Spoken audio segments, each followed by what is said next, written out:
வணக்கம். இன்னைக்கு நாம ஒரு ரொம்பவே சுவாரஸ்யமான புராண கதைய பத்தி பார்க்க போறோம். இது வெறும் ஒரு காதல் கதை மட்டும் அல்ல. இதுக்குள்ள தெய்வீக விளையாடுதல், அசைக்க முடியாத மன உறுதி, அப்புறம் ரொம்ப ஆழமான ஆன்மீக உண்மைகள்னு நிறைய விஷயங்கள் பின்னி பிணைஞ்சிருக்கு. வாங்க இந்த சுவாரஸ்யமான கதைக்குள்ள போகலாம். இந்த கதைக்குள்ள போறதுக்கு முன்னாடி உங்ககிட்ட ஒரு கேள்வி. யோசிச்சு பாருங்க, சர்வசக்தி படைச்ச ஒரு கடவுள் தன்னோட அன்பை வெளிப்படுத்தணும்னு நினைச்சா என்ன செய்வாரு? தன்னோட சக்தியெல்லாம் காட்டுவாரா, இல்ல வேற ஏதாவது வழி இருக்கா? ஆனா பதில் நீங்க நினைச்ச மாதிரி இல்லாம இருக்கலாம். முருகன் தன்னோட தெய்வீக சக்திய காட்டி மிரட்டல. அதுக்கு பதிலா ரொம்ப புத்திசாலித்தனமா சில மாறுவேஷங்கள் போட்டார். அதுக்கு அவரோட குடும்பமும் கொஞ்சம் உதவி பண்ணுச்சு. இதுதான் இந்த கதையை ரொம்பவே சுவாரஸ்யமா மாத்துது. இந்த கதையோட மையக்கருத்தை நம்ம புரிஞ்சுக்கணும்னா முதல்ல நாம முருகன் அப்புறம் அவரோட 2 துணைவிகளை பத்தி தெரிஞ்சுக்கணும். இது வெறும் உறவுமுறை சம்பந்தப்பட்டது கிடையாது. இந்த பிரபஞ்சத்தையே இயக்குற 2 முக்கியமான சக்திகளோட குறியீடுது. முருகனோட துணைவியர் 2 பேரும் 2 விதமான தெய்வீக சக்தியை குறிக்கிறாங்க. ஒரு பக்கம் தெய்வான, அவங்க கிரியா சக்தி, அதாவது செயலின் சக்தி.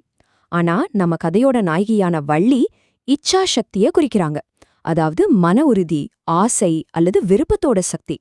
இந்த கதை முழுக்க முழுக்க அந்த விருப்பத்தின் சக்திய பற்றியதுதான். சரி, அப்போ இந்த வள்ளி யாருன்னு பார்க்கலாம் வாங்க. அவங்க ஒரு சாதாரண இளவரசி கிடையாது.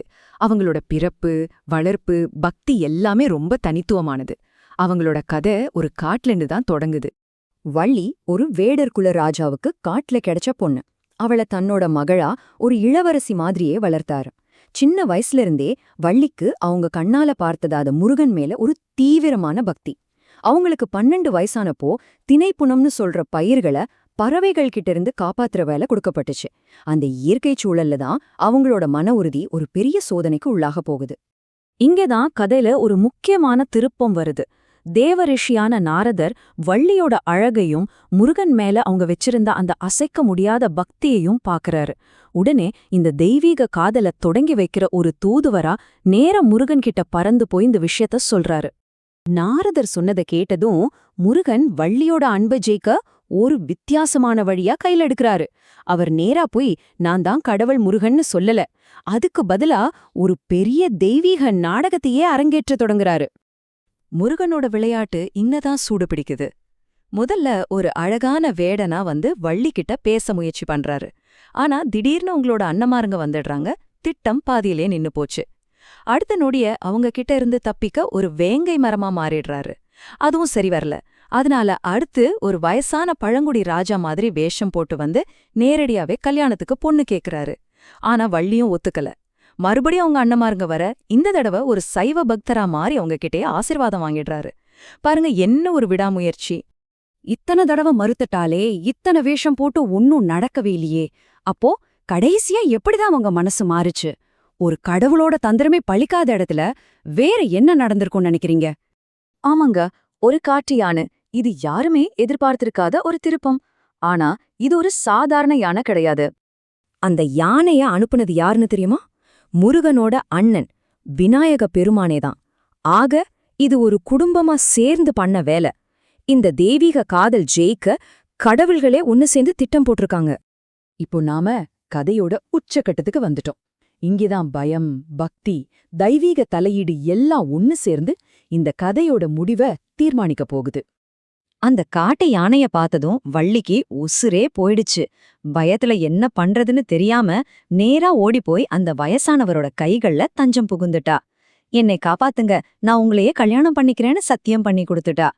அந்த ஒரு நொடி பயத்துல அவளோட மன உறுதியெல்லாம் உடைஞ்சு போச்சு. வள்ளி சம்மதம் சொன்ன அந்த மறுகணமே அந்த முதியவரோட உருவம் மறைஞ்சு முருகப்பெருமான் தன்னோட நிஜமான பிரம்மாண்டமான ரூபத்துல காட்சி தராரு. 6 தலை, 12 கைகளோட கம்பீரமா மயில் மேல உட்கார்ந்திருந்தாரு. வள்ளி கனவுல கூட நினைச்சு பார்க்காத அந்த தரிசனம் முருகனோட மாறுவேட விளையாட்டுக்கு கிடைச்ச வெற்றியை குறிச்சுது. சரி, இந்த கதை இவ்ளோதானா? இல்ல, இதுக்குள்ள ஒரு பெரிய தத்துவம் இருக்கு. இது வெறும் புராண கதை இல்ல, நம்ம ஆன்மாவோட பயணம் சம்பந்தப்பட்ட ஒரு உவமை கதை. அது என்னன்னு இப்ப பார்க்கலாம். ரொம்ப சுருக்கமா சொல்லணும்னா, முருகன் தான் பரமாத்மா, அதாவது கடவுள். வள்ளி தான் ஜீவாத்மா, அதாவது நம்மள மாதிரி தனிப்பட்ட ஆன்மா. பக்தன் கடவுளை தேடுறது ஒரு வகைனா, இங்கு கடவுளே பக்தனை தேடி வர்ற தத்துவம் தான் இந்த காதல் விளையாட்டு. முருகனோட மாறுவேஷங்கள் எல்லாம் என்ன சொல்லுதுன்னா, கடவுள் ஒவ்வொரு பக்தனோட நிலைக்கும் இறங்கி வந்து அவங்கள தன் பக்கம் ஈர்க்கறாருங்கிறது தான். இது ஜீவாத்மாவும் பரமாத்மாவும் ஒன்னு சேர்றதோட அழகான ஒரு குறியீடு. இந்த கதையில வேல் வெறும் ஒரு ஆயுதம் மட்டும் கிடையாதுங்க. அது ஞானத்தோட ஒரு சக்தி வாய்ந்த சின்னம். அதோட கூர்மையான முனை நம்ம கவனத்தை ஒருமுகப்படுத்துற அறிவையும், அதோட அகலம் பரந்த ஞானத்தையும், அதோட உயரம் தெய்வீகத்தை அடையிற தன்மையும் குறிக்குது.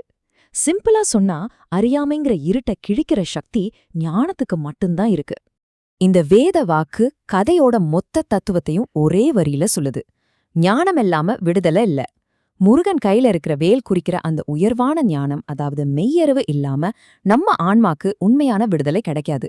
இதுதான் அந்த அழகான காதல் கதையோட கடைசி பாடம்.